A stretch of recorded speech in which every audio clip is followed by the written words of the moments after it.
Hey everyone, in this video I'll show you the exact steps to switch between list, board, and calendar views in Asana. First, open a project.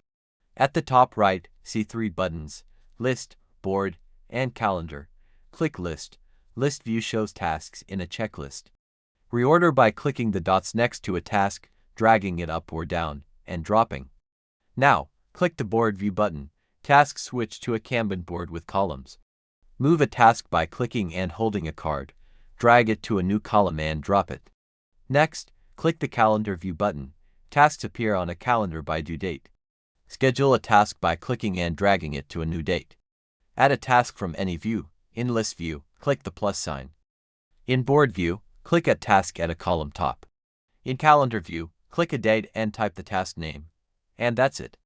Use List for checklists, Board for workflow, and Calendar for scheduling in the same project. If this helped you visualize work, please like and subscribe. See you next time.